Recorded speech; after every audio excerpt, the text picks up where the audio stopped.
Imagine कीजिए, आप 25 साल की उम्र में नौकरी शुरू करते हैं। हर सुबह जल्दी उठते हैं, ऑफिस जाते हैं, तनाव झेलते हैं, ओवरटाइम करते हैं, प्रमोशन का इंतजार करते हैं और यह सोचकर मेहनत करते रहते हैं कि एक दिन फाइनेंशियल प्रॉब्लम्स खत्म हो जाएंगी। लेकिन देखते ही देखते 30 साल गुजर जाते हैं। फिर एक दिन 55 साल की उम्र में जब आप अपने बैंक अकाउंट, इन्वेस्टमेंट्स और सेविंग्स को देखते हैं तो एक सवाल आपके मन में गूंजता है, मैंने जिंदगी भर इतना काम किया, फिर भी मैं फाइनेंशियली फ्री क्यों नहीं हूं? क्या मेहनत कम थी? नहीं। क्या आप इंटेलिजेंट नहीं थे? नहीं। तो फिर गलती कहां हुई? शायद गलती यह थी कि हमें जिंदगी में बहुत कुछ सिखाया गया, लेकिन पैसा कैसे काम करता है यह कभी नहीं सिखाया गया।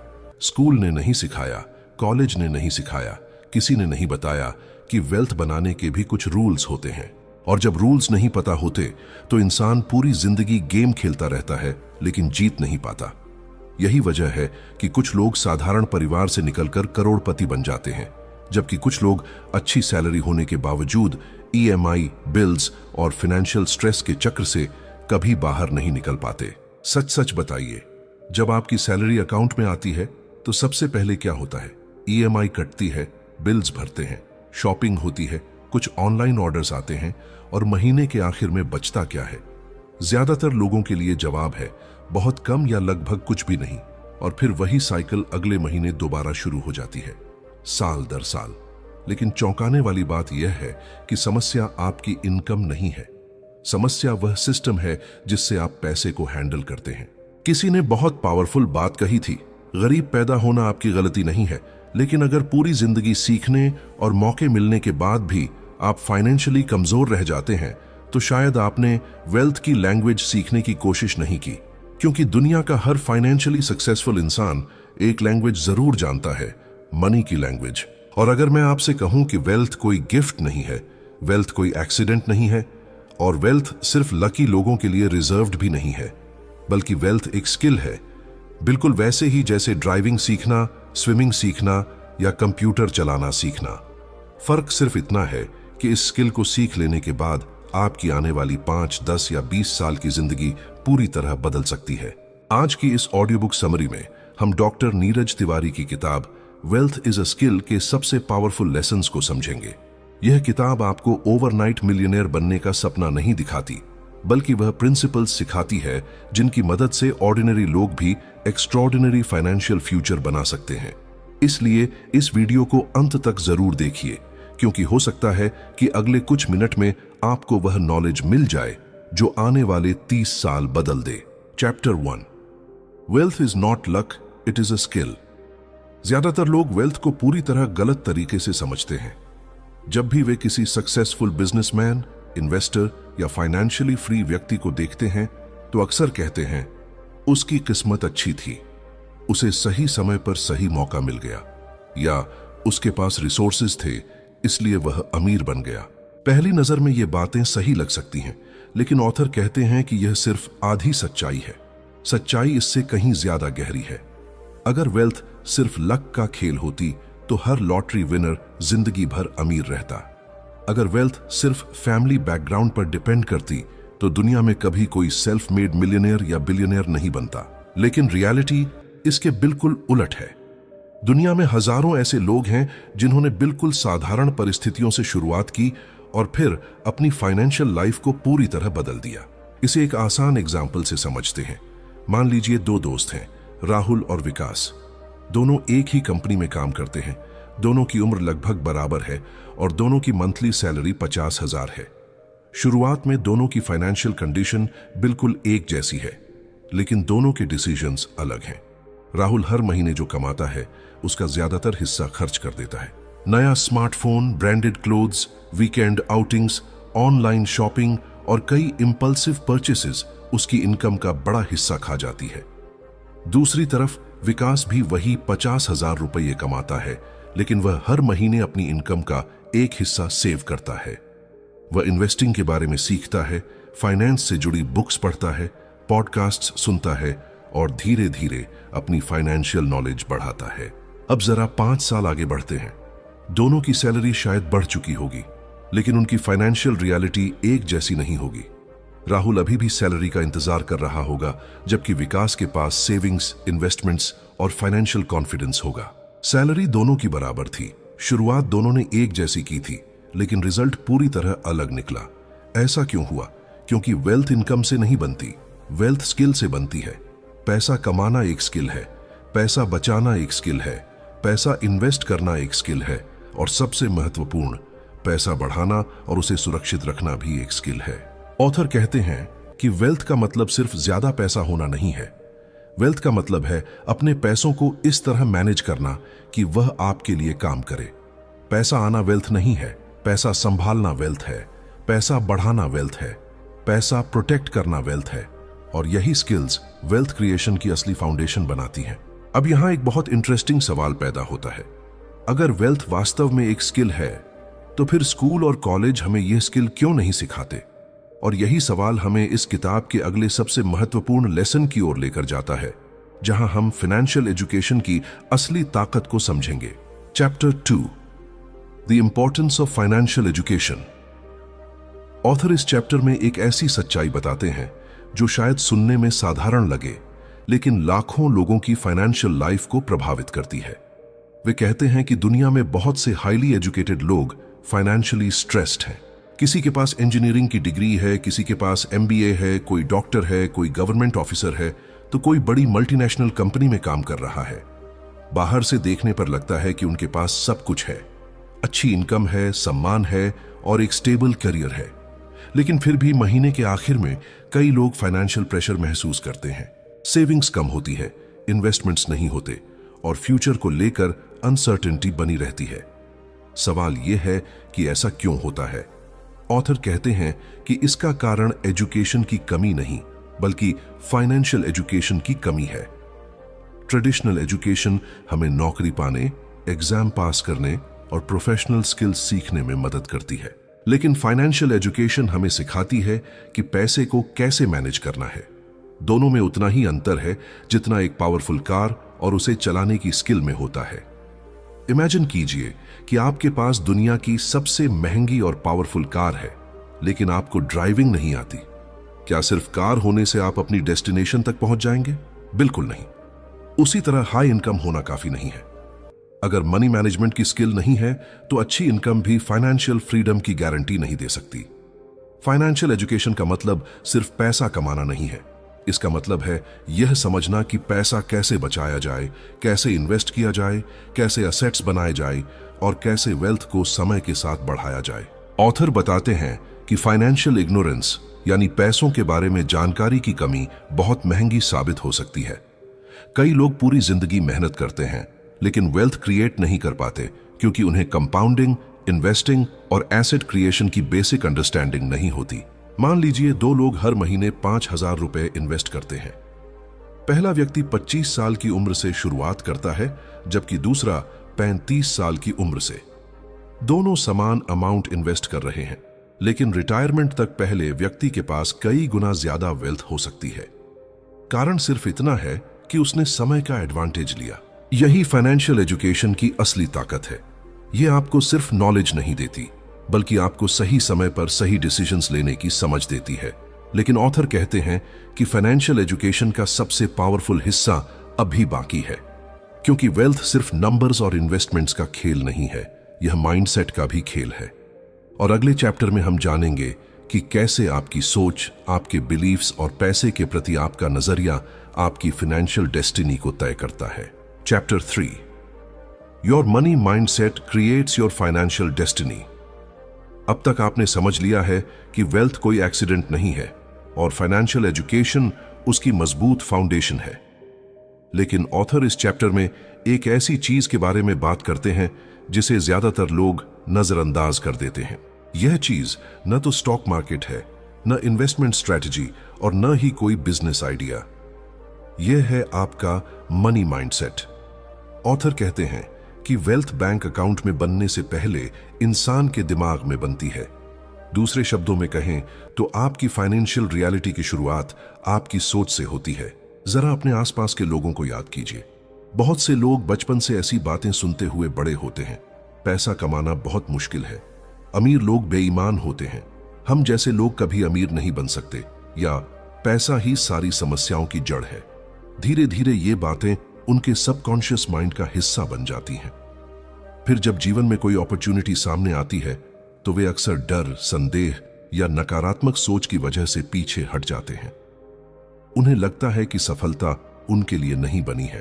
परिणाम यह होता है कि वे खुद ही अपने विकास की सीमाएं तय कर लेते हैं। दूसरी तरफ कुछ लोग मनी को बिल्कुल अलग नजरिए से देखते हैं।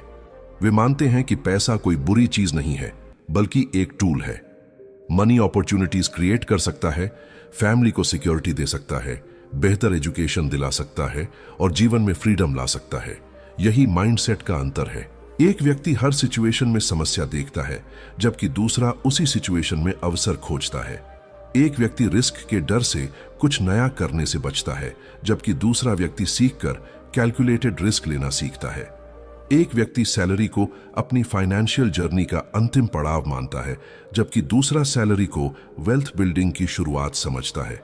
मान लीजिए 2 कॉलीग्स हैं और दोनों की मंथली इनकम 60,000 रुपये है। पहला व्यक्ति हर महीने यही सोचता है कि किसी तरह खर्च पूरे हो जाए। दूसरा व्यक्ति सोचता है कि इस इनकम का कुछ हिस्सा एसेट्स, इन्वेस्टमेंट्स और फ्यूचर वेल्थ बनाने में कैसे लगाया जाए। इनकम दोनों की समान है, लेकिन माइंडसेट अलग है। कुछ वर्षों बाद दोनों की फाइनेंशियल कंडीशन भी अलग होगी। ऑथर का मानना है कि वेल्थ क्रिएशन बाहर से नहीं, अंदर से शुरू होती है। जब तक आपके अंदर ग्रोथ, लर्निंग और रिस्पॉन्सिबिलिटी वाला माइंडसेट नहीं होगा, तब तक वेल्थ बिल्डिंग की जर्नी मुश्किल बनी रहेगी। क्योंकि पैसा पहले दिमाग में बनता है, उसके बाद बैंक अकाउंट में दिखाई देता है। लेकिन सिर्फ पॉजिटिव माइंडसेट ही काफी नहीं है। आपको यह भी जानना होगा कि वास्तव में वेल्थ बनती कैसे है। आखिर वे कौन सी चीजें हैं जो समय के साथ वेल्थ क्रिएट करती हैं। यही रहस्य हम अगले चैप्टर में समझेंगे। चैप्टर 4, एसेट्स वर्सेस लायबिलिटीज, यानी अमीर और गरीब की सबसे बड़ी सोच का अंतर। ऑथर के अनुसार वेल्थ बिल्डिंग की दुनिया में अगर कोई एक कॉन्सेप्ट है जो आपकी पूरी फाइनेंशियल लाइफ बदल सकता है, तो वह है एसेट्स और लायबिलिटीज के बीच का अंतर समझना। सुनने में यह एक सिंपल फाइनेंशियल टर्म लग सकती है, लेकिन यही वह प्रिंसिपल है जो अक्सर फाइनेंशियली सक्सेसफुल लोगों और हमेशा पैसों की कमी से जूझने वाले लोगों के बीच सबसे बड़ा अंतर पैदा करता है। ऑथर कहते हैं कि अधिकांश लोग मेहनत तो बहुत करते हैं, लेकिन वेल्थ इसलिए नहीं बना पाते क्योंकि उन्हें यह समझ ही नहीं होती कि कौन सी चीज उन्हें अमीर बना रही है और कौन सी चीज धीरे धीरे उनका पैसा खत्म कर रही है। सबसे पहले एसेट को समझते हैं। एसेट वह चीज है जो आपके लिए पैसा पैदा करती है या भविष्य में आपकी फाइनेंशियल वैल्यू बढ़ाती है। दूसरी तरफ लायबिलिटी वह चीज है जो लगातार आपकी जेब से पैसा निकालती है। समस्या यह है कि ज्यादातर लोग लायबिलिटीज को एसेट्स समझ बैठते हैं। उदाहरण के लिए, किसी व्यक्ति ने लोन लेकर एक लग्जरी कार खरीद ली। समाज की नजर में यह सफलता की निशानी हो सकती है, लेकिन फाइनेंशियल रियलिटी कुछ और कहती है। जैसे ही कार शोरूम से बाहर निकलती है, उसकी वैल्यू कम होने लगती है। इसके बाद फ्यूल, इंश्योरेंस, मेंटेनेंस और रिपेयर का खर्च अलग से आता है। यानी वह कार लगातार आपकी जेब से पैसा निकाल रही है। इसलिए फाइनेंशियल दृष्टि से वह एक लायबिलिटी है, एसेट नहीं। अब दूसरी तरफ एक ऐसे व्यक्ति की कल्पना कीजिए जो उसी पैसे को किसी इन्वेस्टमेंट, बिजनेस या इनकम जनरेटिंग अपॉर्चुनिटी में लगाता है। वह पैसा भविष्य में और पैसा पैदा कर सकता है। यही एसेट की असली पहचान है। ऑथर कहते हैं कि गरीब और मिडिल क्लास लोग अक्सर पहले लायबिलिटीज खरीदते हैं और बाद में एसेट्स के बारे में सोचते हैं, जबकि वेल्थी लोग पहले एसेट्स बनाते हैं और फिर उन्हीं एसेट्स की इनकम से लग्जरीज खरीदते हैं। एक मिडिल क्लास फैमिली का उदाहरण लीजिए। सैलरी बढ़ते ही नया फोन, नई ईएमआई, नया गैजेट या नया फर्नीचर खरीद लिया जाता है। कुछ समय के लिए खुशी जरूर मिलती है, लेकिन धीरे धीरे एक्सपेंसेस भी बढ़ते जाते हैं। इसे लाइफस्टाइल इन्फ्लेशन कहा जाता है, यानी इनकम जितनी बढ़ती है, लाइफस्टाइल भी उतना ही महंगा होता जाता है। परिणाम यह होता है कि अच्छी इनकम होने के बावजूद वेल्थ नहीं बनती। इसके विपरीत फाइनेंशियली स्मार्ट लोग इनकम बढ़ने पर इन्वेस्टमेंट्स, स्किल्स और इनकम सोर्सेज बढ़ाने पर ध्यान देते हैं। वे एसेट्स बनाते हैं जो भविष्य में उनके लिए काम करें। इस चैप्टर का सबसे महत्वपूर्ण लेसन यह है कि हर फाइनेंशियल डिसीजन लेने से पहले खुद से सिर्फ एक सवाल पूछिए, क्या यह एसेट है या लायबिलिटी? यह छोटा सा सवाल आपके पैसों के प्रति नजरिए को पूरी तरह बदल सकता है, क्योंकि वेल्थ सिर्फ ज्यादा कमाने से नहीं बनती, बल्कि सही एसेट्स इकट्ठा करने से बनती है। लेकिन एसेट्स खरीदने और वेल्थ बिल्ड करने के लिए सबसे पहले पैसा बचाना जरूरी है। और पैसा बचाने के लिए आपको एक ऐसी आदत विकसित करनी होगी जो लगभग हर फाइनेंशियली सक्सेसफुल व्यक्ति में कॉमन होती है। अगले चैप्टर में हम उसी पावरफुल हैबिट के बारे में जानेंगे। Chapter 5, the power of saving, यानी वेल्थ की पहली सीढ़ी। ऑथर कहते हैं कि वेल्थ बिल्डिंग की जर्नी किसी बड़े इन्वेस्टमेंट या लाखों रुपए की इनकम से शुरू नहीं होती, बल्कि एक छोटी और साधारण दिखने वाली आदत से शुरू होती है, सेविंग। दुर्भाग्य से ज्यादातर लोग सेविंग को तब तक टालते रहते हैं जब तक उनकी इनकम नहीं बढ़ जाती। वे सोचते हैं अभी सैलरी कम है, जब इनकम ज्यादा होगी तब सेविंग शुरू करेंगे। लेकिन ऑथर के अनुसार यही सबसे बड़ी फाइनेंशियल मिस्टेक्स में से एक है, क्योंकि सेविंग इनकम का नहीं, हैबिट का खेल है। अगर कोई व्यक्ति 30,000 रुपए की इनकम में कुछ भी सेव नहीं कर पा रहा, तो यह जरूरी नहीं कि वह 1 लाख रुपए की इनकम होने पर अचानक डिसिप्लिन्ड सेवर बन जाएगा। अक्सर इनकम बढ़ने के साथ एक्सपेंसेस भी बढ़ जाते हैं। इसलिए समस्या इनकम की नहीं, बल्कि फाइनेंशियल हैबिट्स की होती है। ऑथर सेविंग को वेल्थ का सीड यानी बीज कहते हैं। जिस तरह बिना बीज के कोई पेड़ नहीं उग सकता, उसी तरह बिना सेविंग के वेल्थ भी नहीं बन सकती। इसे एक आसान उदाहरण से समझते हैं। मान लीजिए अमित और रोहित दोनों की मंथली इनकम 50,000 है। अमित हर महीने पहले अपने सारे खर्च पूरे करता है और फिर जो बच जाए उसे सेव करने की कोशिश करता है, लेकिन महीने के अंत तक अक्सर कुछ नहीं बचता। दूसरी तरफ रोहित सैलरी मिलते ही 20% पैसा अलग रख देता है। वह पहले सेविंग करता है और फिर बाकी पैसों से अपने खर्च पूरे करता है। 5 साल बाद दोनों की फाइनेंशियल कंडीशन में बड़ा अंतर दिखाई देगा। कारण सिर्फ इनकम नहीं, बल्कि आदत है। रोहित ने सबसे पहले खुद को पे किया, जबकि अमित ने बाकी सभी को पे किया और खुद को आखिरी में रखा। ऑथर बताते हैं कि सेविंग को एक्सपेंस नहीं, प्रायोरिटी समझना चाहिए। कई लोग इसे सैक्रिफाइस मानते हैं, लेकिन वास्तव में सेविंग फ्यूचर फ्रीडम खरीदने का तरीका है। आज की थोड़ी डिसिप्लिन कल आपको ज्यादा चॉइसेस देती है। आज की प्लानिंग भविष्य के स्ट्रेस को कम करती है। सेविंग सिर्फ बैंक बैलेंस नहीं बढ़ाती, बल्कि कॉन्फिडेंस भी बढ़ाती है। इमरजेंसी आए, जॉब चली जाए, कोई बिजनेस अपॉर्चुनिटी मिले या कोई अच्छा इन्वेस्टमेंट मौका सामने आए, सेविंग्स हर परिस्थिति में आपकी मदद करती है। लेकिन यहां एक और महत्वपूर्ण बात है, सेविंग वेल्थ क्रिएशन की शुरुआत है, अंत नहीं। अगर आपका पैसा सिर्फ सेविंग्स अकाउंट में पड़ा रहे, तो इन्फ्लेशन धीरे धीरे उसकी परचेसिंग पावर को कम करता रहता है। यानी पैसा सुरक्षित तो रहता है, लेकिन तेजी से बढ़ता नहीं। इसलिए ऑथर कहते हैं कि सेविंग का उद्देश्य सिर्फ पैसा जमा करना नहीं, बल्कि फ्यूचर इन्वेस्टमेंट्स के लिए फाउंडेशन तैयार करना है। और जब सेव्ड मनी सही जगह इन्वेस्ट होता है, तब शुरू होता है वेल्थ क्रिएशन का सबसे पावरफुल प्रोसेस, कंपाउंडिंग। यही वह फोर्स है जिसे कई लोग दुनिया का 8वां अजूबा कहते हैं। और अगले चैप्टर में हम इसकी असाधारण शक्ति को समझेंगे। Chapter 6, the magic of compounding. Author इस चैप्टर में वेल्थ क्रिएशन के उस सिद्धांत के बारे में बात करते हैं जिसे दुनिया के सबसे शक्तिशाली फाइनेंशियल कॉन्सेप्ट्स में से एक माना जाता है, कंपाउंडिंग। ऑथर कहते हैं कि अगर वेल्थ बिल्डिंग एक मशीन है, तो कंपाउंडिंग उसका इंजन है। यही वह फोर्स है जिसने साधारण इन्वेस्टर्स को समय के साथ एक्स्ट्रॉर्डिनरी वेल्थ बनाने में मदद की है। दुख की बात यह है कि ज्यादातर लोग कंपाउंडिंग की शक्ति को तब समझते हैं जब उनके पास इसका पूरा फायदा उठाने के लिए पर्याप्त समय नहीं बचता। इसलिए ऑथर इस कॉन्सेप्ट को जितनी जल्दी समझा जाए उतना बेहतर मानते हैं। कंपाउंडिंग का मतलब बहुत सरल है, आपका पैसा आपके लिए पैसा कमाए और फिर वह नया कमाया हुआ पैसा भी आपके लिए और पैसा कमाने लगे। इसके बाद उस अतिरिक्त कमाई पर भी कमाई होती रहे। यह प्रक्रिया लगातार चलती रहती है और समय के साथ वेल्थ की ग्रोथ को तेज कर देती है। शुरुआत में इसका प्रभाव बहुत छोटा दिखाई देता है, इसलिए कई लोग इसे नजरअंदाज कर देते हैं। लेकिन वर्षों बाद यही छोटी छोटी ग्रोथ मिलकर बहुत बड़े परिणाम पैदा करती है। इसे एक बर्फ की छोटी गेंद से समझा जा सकता है। जब वह पहाड़ से नीचे लुढ़कना शुरू करती है तो बहुत छोटी होती है, लेकिन जैसे जैसे आगे बढ़ती है और बर्फ अपने साथ जोड़ती जाती है। कुछ समय बाद वही छोटी गेंद एक विशाल बर्फ के गोले में बदल जाती है। कंपाउंडिंग भी बिल्कुल इसी तरह काम करता है। मान लीजिए कोई व्यक्ति हर महीने एक निश्चित अमाउंट नियमित रूप से इन्वेस्ट करता है।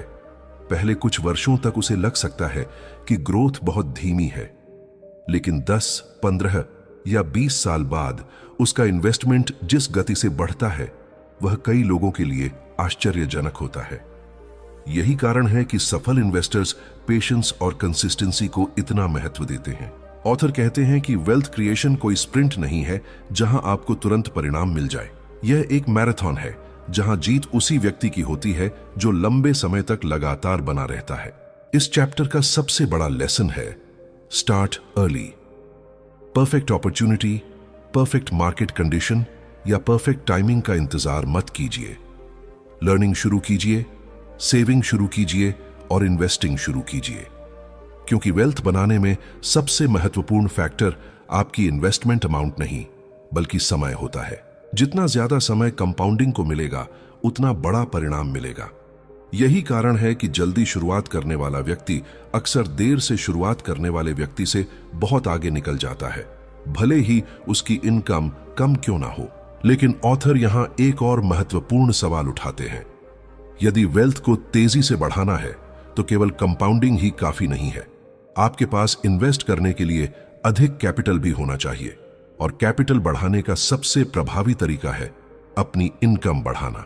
क्या सिर्फ एक सैलरी के भरोसे फाइनेंशियल फ्रीडम हासिल की जा सकती है, या wealth builders multiple income sources बनाते हैं? यही वह सवाल है जो हमें किताब के अगले और सबसे प्रैक्टिकल सेक्शन की ओर लेकर जाता है।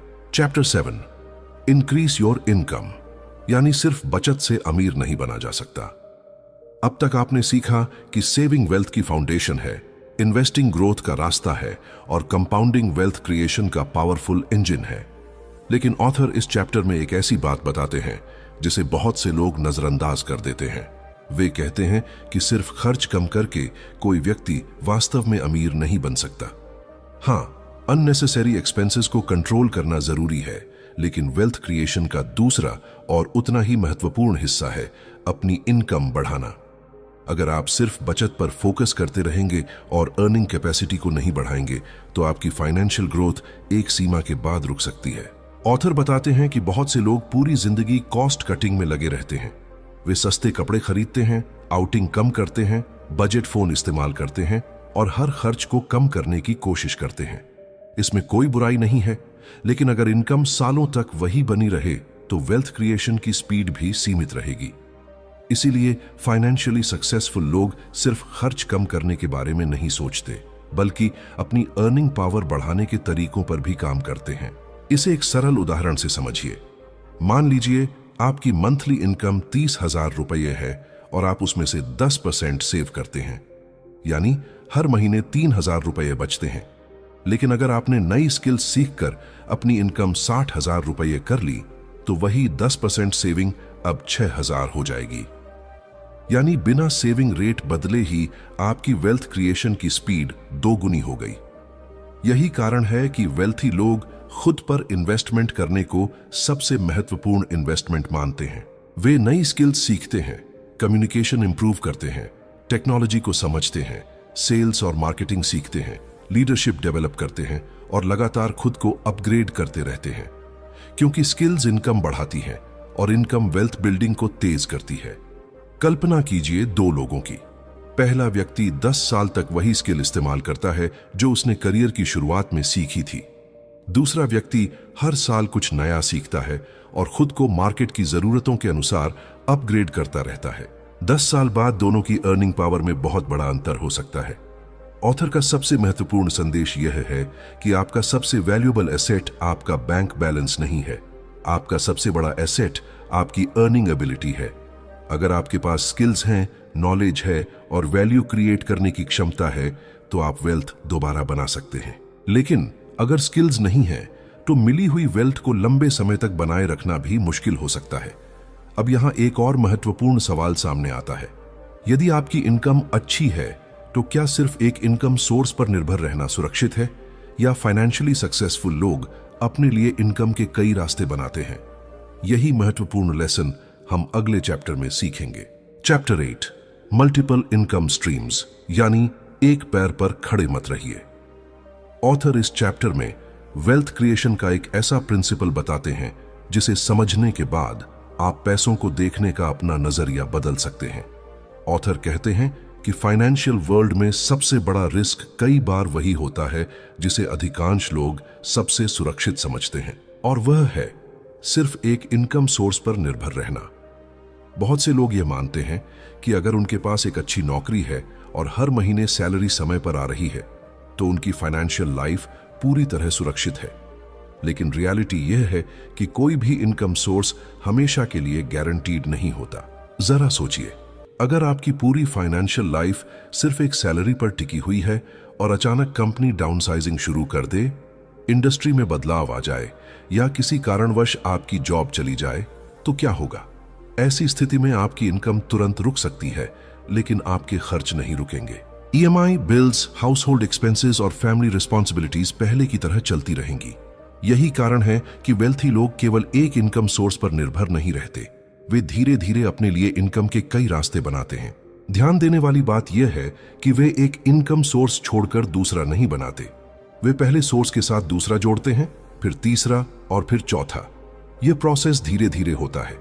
उदाहरण के लिए, कोई व्यक्ति अपनी सैलरी के साथ इन्वेस्टमेंट से इनकम प्राप्त कर सकता है। समय के साथ वह business income, rental income, dividend income, royalty income या डिजिटल इनकम भी डेवलप कर सकता है। यह सब एक दिन में नहीं होता, बल्कि वर्षों की प्लानिंग और कंसिस्टेंसी का परिणाम होता है।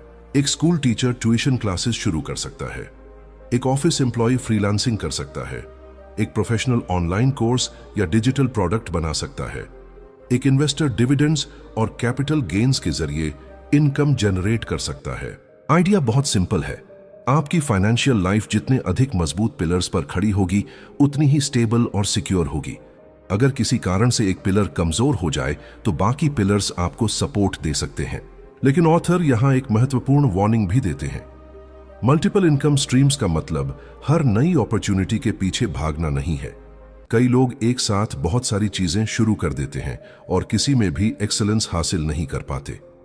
वेल्थ क्रिएशन में फोकस, पेशेंस और लॉन्ग टर्म थिंकिंग बेहद जरूरी है। इनकम डाइवर्सिफिकेशन का उद्देश्य कंफ्यूजन बढ़ाना नहीं, बल्कि फाइनेंशियल सिक्योरिटी बढ़ाना है। ऑथर के अनुसार वेल्थ बिल्डर्स हमेशा अनसर्टेनिटी को स्वीकार करते हैं। वे जानते हैं कि मार्केट, इकोनॉमी और करियर परिस्थितियां बदल सकती हैं, इसलिए वे अपने फाइनेंशियल फ्यूचर को सिर्फ एक इनकम सोर्स के भरोसे नहीं छोड़ते। लेकिन इनकम बढ़ाना और इनकम सोर्सेज डाइवर्सिफाई करना ही काफी नहीं है। उतना ही जरूरी है अपने बनाए हुए वेल्थ को सुरक्षित रखना, क्योंकि वेल्थ बनाना एक स्किल है, लेकिन वेल्थ बचाना भी उतनी ही महत्वपूर्ण स्किल है। और यही महत्वपूर्ण लेसन हम अगले चैप्टर में सीखेंगे, जहां बात होगी रिस्क मैनेजमेंट की। चैप्टर 9, रिस्क मैनेजमेंट, यानी पैसा कमाने से ज्यादा जरूरी है उसे बचाना। ऑथर इस चैप्टर में वेल्थ क्रिएशन के एक ऐसे पहलू पर ध्यान दिलाते हैं जिसे बहुत से लोग नजरअंदाज कर देते हैं। अधिकांश लोग पैसा कमाने, इनकम बढ़ाने और इन्वेस्टमेंट्स करने पर तो फोकस करते हैं, लेकिन वेल्थ प्रोटेक्शन के बारे में बहुत कम सोचते हैं। ऑथर कहते हैं कि कई बार लोग वर्षों तक मेहनत करके वेल्थ बनाते हैं, लेकिन रिस्क मैनेजमेंट की कमी के कारण कुछ गलत डिसीजंस उनकी पूरी फाइनेंशियल प्रोग्रेस को पीछे धकेल सकते हैं। इसलिए वेल्थ बनाना जितना महत्वपूर्ण है, उसे सुरक्षित रखना भी उतना ही जरूरी है। इसे एक किसान के उदाहरण से समझते हैं। मान लीजिए एक किसान ने महीनों मेहनत करके अपनी फसल तैयार की। उसने समय, ऊर्जा और संसाधन लगाए, लेकिन अगर उसने फसल की सुरक्षा का कोई इंतजाम नहीं किया और अचानक तूफान, बाढ़ या किसी प्राकृतिक आपदा ने सब कुछ नष्ट कर दिया, तो उसकी सारी मेहनत खतरे में पड़ सकती है। फाइनेंशियल वर्ल्ड में भी यही होता है।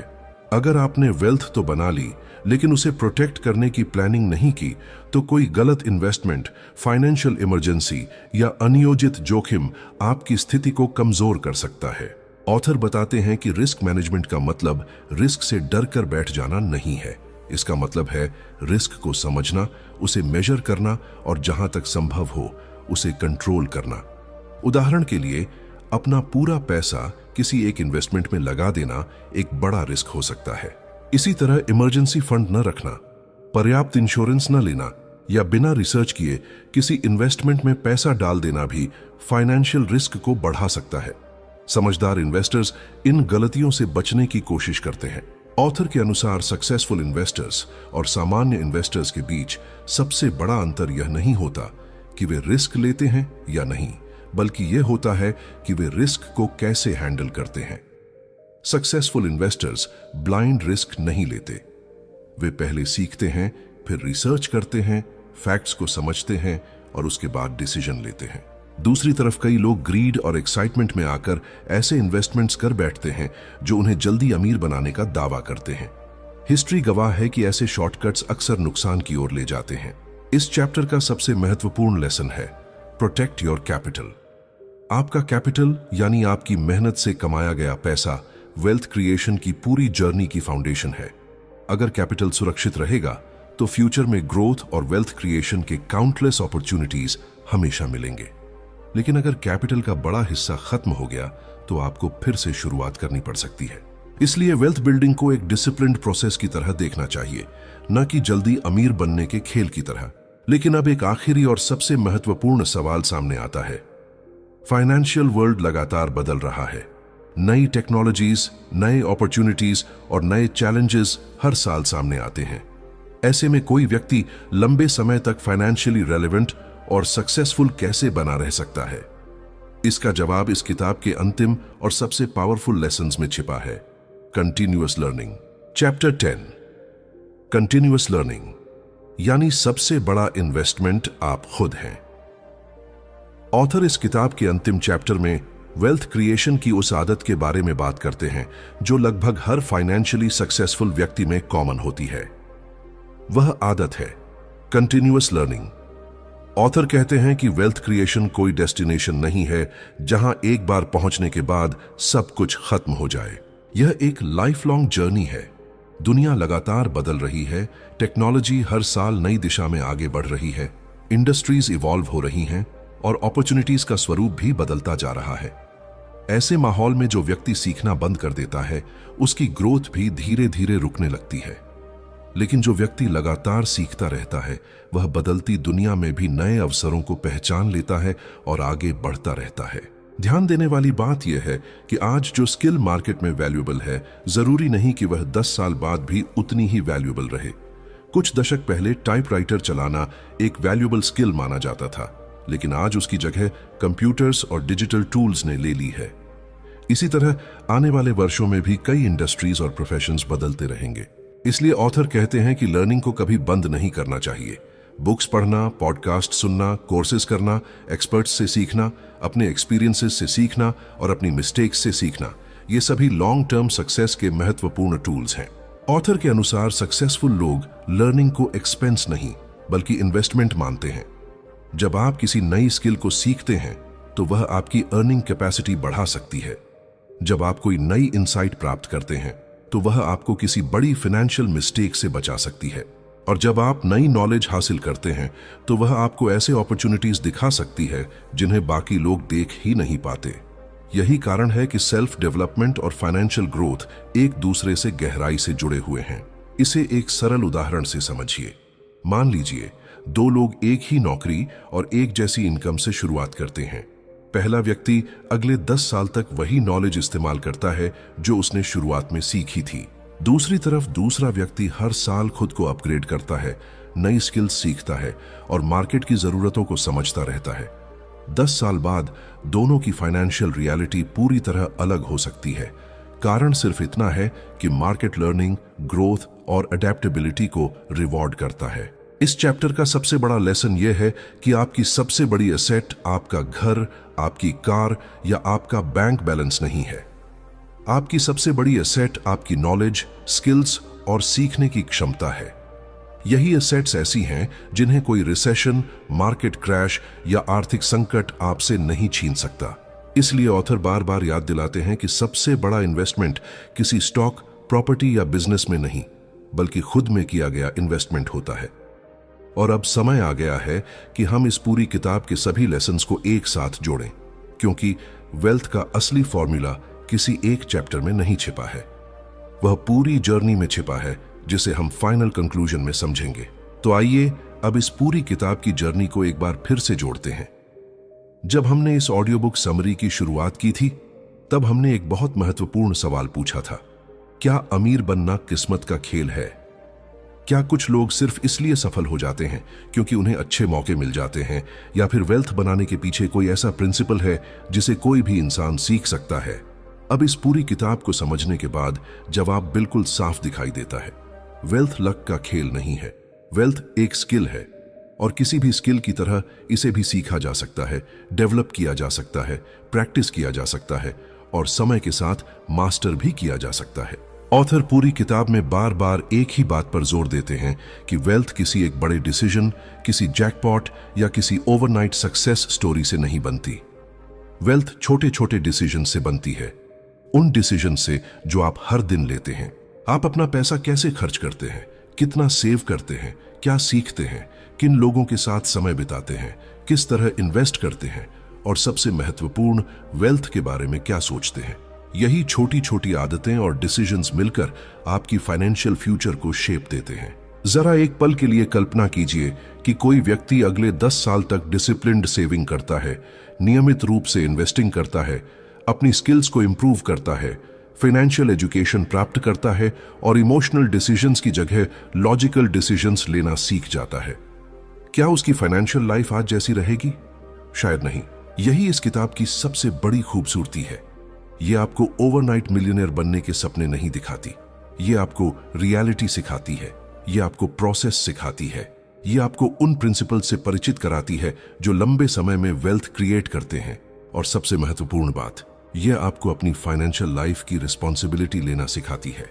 इस किताब से हमें 5 बड़े लेसन्स मिलते हैं। पहला, इनकम से ज्यादा इंपॉर्टेंट मनी मैनेजमेंट है। दुनिया में ऐसे काउंटलेस लोग हैं जो लाखों रुपए कमाते हैं लेकिन फाइनेंशियल स्ट्रेस में जीते हैं, जबकि कुछ लोग एवरेज इनकम के बावजूद वेल्थ बिल्ड कर लेते हैं। फर्क इनकम में नहीं, हैबिट्स और डिसिप्लिन में होता है। दूसरा लेसन है, save first, spend later. Wealth builders खर्च करने के बाद बचत नहीं करते, बल्कि पहले सेविंग करते हैं और फिर बाकी पैसा खर्च करते हैं। तीसरा लेसन है एसेट्स बनाना। हर फाइनेंशियल डिसीजन से पहले खुद से पूछिए कि यह एसेट है या लायबिलिटी। चौथा लेसन है कि टाइम मनी से ज्यादा वैल्यूएबल है। कंपाउंडिंग को काम करने के लिए समय चाहिए, इसलिए जल्दी शुरुआत करना सबसे बड़ा एडवांटेज है। और पांचवा लेसन है कि लर्निंग कभी बंद मत कीजिए। मार्केट हमेशा नॉलेज, एडेप्टेबिलिटी और ग्रोथ को रिवॉर्ड करता है। अब मैं आपसे एक आखिरी सवाल पूछना चाहता हूं। आज से 10 साल बाद आपका फ्यूचर सेल्फ आपको क्या कहेगा? क्या वह आपको धन्यवाद देगा कि आपने आज फाइनेंशियल एजुकेशन शुरू की, सेविंग शुरू की, इन्वेस्टिंग सीखना शुरू किया, या फिर वह अफसोस करेगा कि आपने शुरुआत करने में बहुत देर कर दी? सच्चाई यह है कि वेल्थ बनाने का सबसे अच्छा समय शायद कुछ साल पहले था, लेकिन दूसरा सबसे अच्छा समय आज है, अभी है, इसी क्षण है। याद रखिए, वेल्थ कोई डेस्टिनेशन नहीं है जहां पहुंचकर सफर खत्म हो जाए। वेल्थ एक जर्नी है, और इस जर्नी का पहला कदम नॉलेज है, दूसरा कदम एक्शन है और तीसरा कदम कंसिस्टेंसी है। आज आपने नॉलेज हासिल कर ली है, अब एक्शन लेना आपके हाथ में है। यही ऑथर की पुस्तक वेल्थ इज अ स्किल का सबसे बड़ा संदेश है। अगर इस पूरी किताब से सिर्फ एक लेसन अपने साथ लेकर जाना हो तो उसे यह बनाइए, अमीर लोग अलग नहीं होते, उनकी हैबिट्स अलग होती हैं। और अच्छी बात यह है कि हैबिट्स सीखी जा सकती हैं, इसलिए आज से शुरुआत कीजिए, क्योंकि आपका फाइनेंशियल फ्यूचर उन डिसीजंस पर निर्भर करता है जो आप आज लेते हैं। वीडियो खत्म करने से पहले मैं आपसे एक छोटा सा सवाल पूछना चाहता हूं। इस पूरी किताब में आपने सेविंग, इन्वेस्टिंग, एसेट्स, माइंडसेट और वेल्थ क्रिएशन के कई पावरफुल लेसन सीखे, लेकिन इनमें से कौन सा एक लेसन आपकी जिंदगी में सबसे बड़ा बदलाव ला सकता है? क्या आपको सेविंग की आदत पर काम करना है, इन्वेस्टिंग शुरू करनी है, इनकम बढ़ानी है, या फिर अपना मनी माइंडसेट बदलना है? नीचे कमेंट में सिर्फ इतना लिखिए, मेरा पहला wealth step is become financially free और जस्ट फ्री। मैं सच में जानना चाहता हूं कि इस वीडियो को देखने के बाद आप अपनी फाइनेंशियल लाइफ में सबसे पहला कौन सा एक्शन लेने वाले हैं।